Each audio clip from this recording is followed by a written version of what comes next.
ಕೈ ಕಾಲೆಲ್ಲ ಮುರ್ಕೊಂಡ್ಬಿಟ್ಟಲ್ಲಪ್ಪ. ನಂಗೆ ಅದೇ ಹೊಟ್ಟೆ ನಂಗೆ ಅವನಿಗೆ ರಜೆ ಇದ್ದಿದ್ದು ಅಂಥದ್ರಲ್ಲೂ ನನ್ನ ಬಿಟ್ಟು ಹೋಗ್ಬಿಟ್ಟು ದೇಶದ ಇಷ್ಟು ಜನ ಸಂಪಾದನೆ ಮಾಡಿದ್ದು ಅದೇ ಒಂದು ಖುಷಿ ಅಷ್ಟೇ. ಇನ್ನೇನು ಖುಷಿ ಅಂತ ಯಾವ ಹಂಚ್ಕೋಬೇಕು. 22ಕ್ಕೆ ಮದುವೆ ಇತ್ತು ಅವನು. ಎಷ್ಟು ಖುಷಿಯಲ್ಲಿದ್ದ. ಅಮ್ಮ ಅದು ಬಟ್ಟೆ ಬೇಕು, ಈ ಬಟ್ಟೆ ಬೇಕು, ಬಟ್ಟೆ ಮೇಲೆ ಕಂದ ಜನ ಸಂಪಾದನೆ ಒಂದು ಮಾಡಿ ಹೋದಲ್ಲಪ್ಪ. ಎಷ್ಟು ಮಾಡಿದ್ರು ನನಗೆ ಯಾರಿಲ್ಲಲ್ಲ, ಹಿಂಗೆ ಯಾರು ಇಲ್ಲದಂಗೆ ಆಗ್ಬಿಟ್ರಲ್ಲ ಅಂತ. ಸರಿ, ದೇಶ ಸೇವೆ ಮಾಡಿ ಜನ ಸಂಪಾದನೆ ಮಾಡಿದ್ದಾನೆ. ಹೋಗ್ಬೇಕು ಅಂತ ಅವನು ಚಿಕ್ಕದ್ರಿಂದನೂ ಆಸೆ ಇತ್ತು. 4-5 ಕ್ಲಾಸ್ ಇರೋತ್ತಿಗೆ ನಂಗೆ ಆರ್ಮಿಗೆ ಹೋಗ್ಬೇಕು ಅಂತ ಟಿವಿಲಿ ನೋಡಿದ್ರು ಅದನ್ನೇ ನೋಡೋದು. ಆರ್ಮಿ ಕೆಲಸ ತಿನ್ನಿಂತಲೇ ಅವನ ಇಷ್ಟ. ಆ ಇಷ್ಟ ಪ್ರಕಾರ ಅವನಿಗೆ ಕೆಲಸ ಸಿಕ್ತು. ಆದ್ರಿಂದ ಏನು ಮಾಡೋದು, ಹಿಂಗೆ ಉಳಿಸ್ಕೊಳಕ್ಕಾಗಿಲ್ಲ. ಅವ್ನು ತುಂಬಾನೇ ಇಷ್ಟ. ಇದೇ ಗ್ರೌಂಡಲ್ಲಿ ಬೆಳಗ್ಗೆ ಇದು ಡೈಲಿ ಬರ್ತಿದ್ದ ಓಡೋಕ್ಕೆ. 5-6ನೇ ಕ್ಲಾಸಲ್ಲಿ ನಿಂತಾಗ ಇದೇ ಗ್ರೌಂಡಿಗೆ ಬೆಳಿಗ್ಗೆ 5 ಗಂಟೆಗೆ ಎದ್ದು ಓಡಿ ಬರ್ತಾ ಇದ್ದ. ನಾನು ಅಂತ ಬೈಯೋದು, ಆನೆ ಉಂಟು ಹೋಗ್ಬೇಡ ಅಂತ. ಆನೆ ಇಲ್ಲ ಏನಿಲ್ಲ, ನಿಂಗೇನು ಗೊತ್ತ ಅಂದ್ಕೊಂಡು ಓಡಿ ಬರ್ತಾ ಇದ್ದ.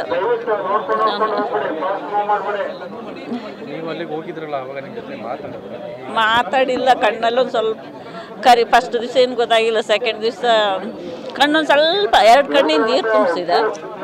ಅದು ಮತ್ತೊಂದು ಸ್ವಲ್ಪ ಹೊತ್ತು ಬಿಟ್ಟು ಹೋದೆ, ಕಣ್ಣು ಬಿಡೋಕ್ಕೆ ಆಗಿಲ್ಲ ಅವನಿಗೆ ಅಷ್ಟೇ. ಮತ್ತೆ ಸೀರಿಯಸ್ ಆಗೋಯ್ತು ಅನ್ಸುತ್ತೆ. ಮತ್ತು ಡಾಕ್ಟ್ರೆಲ್ಲ ಬಂದು ಸರಿ ಮಾಡಿದರು. ಮತ್ತೆ 2 ದಿವಸ ಇದ್ದ. ಆಮೇಲೆ ಏನು ಅವನಿಗೆ ಗೊತ್ತಾಗ್ತಾ ಇದ್ದಿಲ್ಲ, ಏನು ಗೊತ್ತಾಗ್ತಾ ಇದ್ದಿಲ್ಲ. ನಾನು ಮಾತಾಡೋದು ಗೊತ್ತಾಗ್ತಿತ್ತಂತೆ ಅವನಿಗೆ. ಆದರೆ ಅಷ್ಟೇ ಹಾಕಿದ್ರಲ್ಲ ಮೈ ತುಂಬ, ಮುಖ ತುಂಬ ಎಲ್ಲ ಹಾಕಿದ್ರು. ಮಾತಾಡೋದು ಗೊತ್ತಾಗ್ತಿತ್ತು, ಆದರೆ ಅವ್ರಿಗೇನು ಮಾಡೋಕ್ಕಾಗ್ತಿರ್ಲಿಲ್ಲ. ಎಲ್ಲಿಗೆ ಮನೇಲಿ ಕಾಲ್ ಮಾಡಿಲ್ಲ. ನಾನು ನ್ಯೂಸ್ ನೋಡಿಬಿಟ್ಟು ನಾನೇ ಸ್ಟೇಷನಿಗೆ ಹೋಗಿದ್ದು. ನಾನೇ ಹೋಗಿದ್ದು ನ್ಯೂಸ್ ಕಲೆಕ್ಟ್ ಕೇಳ್ಕೊಬರೋಣ ಅಂತ. ಅವ್ರಿಗೂ ಅಮ್ಮ ಹ್ಞೂ ಅಂತ. ಅವ್ರಿಗೂ ಸರಿ ಮಾಹಿತಿ ಗೊತ್ತಿಲ್ಲ. ಅಲ್ಲಿ ಹಿಂದಿ ಬರೋರು ಮಾತಾಡಿಸಿ ಅವ್ರು ಹೇಳಿದ್ರು ಉದಂಪುರ ಹಾಸ್ಪಿಟ್ಲಲ್ಲಿದ್ದಾರೆ ಅಂತ. ಅಂಥ ಜೋರೇನಿಲ್ಲ ಅಂತ ಹೇಳಿದರು. ಕಡೆಗೆ ಅಲ್ಲಿಂದನೇ ಕರೆಸ್ಕೊಂಡ್ರು ನಮ್ಮನ್ನ.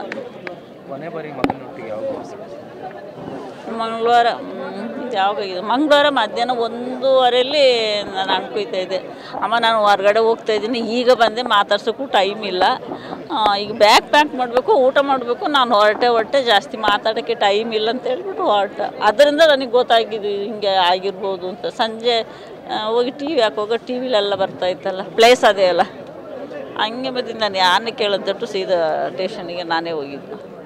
ನನ್ನ ಇಷ್ಟಕ್ಕೆ ಹೋಗಿ ಅಲ್ಲಿ ಹೋಗಿ ಫೋನ್ ಮಾಡಿಸಿ. 15ಕ್ಕೆ ರಜೆಗೆ ಬರೋಕ್ಕಿದ್ದು, 22ಕ್ಕೆ ಮದುವೆ. ಒಂದು ಫೆಬ್ರವರಿ 22ಕ್ಕೆ ಮದುವೆ. ಅದಕ್ಕೆಲ್ಲ ಇದಾಗಬೇಕಲ್ವ, ಅದಕ್ಕೋಸ್ಕರ 15ಕ್ಕೆ 20 ಬರ್ತಿದ್ದ. ಕರೆಕ್ಟ್ 15ಕ್ಕೆ ಅಂತೇನು, 15ರಿಂದ 20 ರಜೆಗೆ ಬರ್ತಾಯಿದ್ದ. ಅವನು ಹೈಟಲ್ಲೇ ಇದ್ದಪ್ಪ. ರಜೆಗೆ ಬರೋಕ್ಕೋಸ್ಕರ ಕೆಳಗೆ ಬಂದಿದ್ದು. ಇನ್ನೂ ಹೈಟಲ್ಲಿದ್ದ. ಹೊಸ ಮನೆ ಕಟ್ಸಿದ್ರ? ಹೊಸ ಮನೆ ಕಟ್ಟಿ ಗೃಹ ಪ್ರವೇಶ ಆಯಿತು. ಅದಾಯಿತು. 1 ರಜಕ್ಕೆ ಬಂದ, ಅಪ್ಪ ತೀರೋಯ್ತು. ಟೈಮೆಲ್ಲ ಅಲ್ಲೇ ಆಯಿತು. ಮತ್ತೆ ಒಂದು ಸಲ ಬಂದ, ಹುಡುಗಿ ಫಿಕ್ಸ್ ಆಯಿತು. 1 ತಿಂಗಳು ರಜಾ. ನೆಕ್ಸ್ಟ್ ಇನ್ನೇನು, ಈಗ ಎಲ್ಲ ಡಿಸೈಡ್ ಮಾಡಿ ಹೋಗಿದ್ದೆ ಅಷ್ಟೇ. ಇರ್ತಾರಲ್ಲ, ಬಟ್ಟೆ ಹೊಲ್ಸ್ಕೋಬೇಕು, ಆ ಬಟ್ಟೆ ಮಾಡಬೇಕು, ಈ ಬಟ್ಟೆ ತೆಗಿಬೇಕು, ಬಟ್ಟೆ ಬಗ್ಗೆ ಆಮೇಲೆ ಏನೇನು ಮಾಡಬೇಕು ಅಂತ ಪ್ರಿಪೇರ್ಗಳು ಇರ್ತಾವಲ್ಲ. ಆಸೆ ಅನ್ನೋದು ಇದ್ದೇ ಇರುತ್ತೆ ಅಲ್ವ. ಮದುವೆದು ಕನಸಿತ್ತು, ಮದುವೆ ಆಗಬೇಕು ತುಂಬ ಆಸೆ ಇತ್ತು ನಂಗೆ. ಅದೊಂದು ನೆರವೇರಿಸಿಕೆ ಆಗಿಲ್ಲ. ಇಲ್ಲ ಅವ್ನು ಬಂದ ಮೇಲೆ ನಾವು ಕಾಗದ ಮಾಡಿಸಿದ್ದು. ಕಾಗದ ಮಾಡ್ಸೋಕೆ ಹೋಗಿಲ್ಲ, ಅದಕ್ಕೆ ಅವನ್ನ ಬೇಗ ಬರೋಕ್ಕೆ ಹೇಳಿದ್ದು. ಅವ್ನು ಬಂದ ಮೇಲೆ ಎಲ್ಲ ಆಗಲಿ, ಎಲ್ಲ ಮಾಡೋದು ಅಂತ. ನನ್ನ ಕೈಲಿ ಒಬ್ಳು ಕೈಲಿ ಆಗಲ್ಲಲ್ಲ, ಒಟ್ಟಿಗೆ ಇಬ್ಬರು ಸೇರಿ ಒಟ್ಟಿಗೆ ಹೋಗಿ ಮಾಡೋದು ಅಂತ. ಪತ್ರಿಕೆ ಮಾಡಿರಲಿಲ್ಲ, ಪ್ರಿಂಟ್ ಏನಾಗಿತ್ತಿಲ್ಲ. ನಾನು ಮಾಡಿದ್ದಿಲ್ಲ, ಪ್ರಿಂಟ್ ಮಾಡಿಲ್ಲ. ಅವ್ನು ಬಂದ ಮೇಲೆ ಮಾಡಿ ಎಲ್ಲನೂ ಬಟ್ಟೆ ಅಂಥವು ಏನು ಜೋಡಿಸ್ಬೇಕು ಅದೆಲ್ಲ ಅವ್ನು ಬಂದ ಮೇಲೇ ಜೋಡ್ಸೋಣ ಅಂತಲೇ ಇದ್ದಿದ್ದು. ಅಂದರೆ ಮನೆ ಸುತ್ತ ಕ್ಲೀನು ಅದು ಇದು ಸೈಡ್ ಕೆಲಸ, ಮದುವೆ ಪ್ರಿಪೇರ್ ಇರುತ್ತಲ್ಲ, ಅದೆಲ್ಲ ಮಾಡ್ಕೊಂಡಿದ್ದೆ ಅಷ್ಟೇ.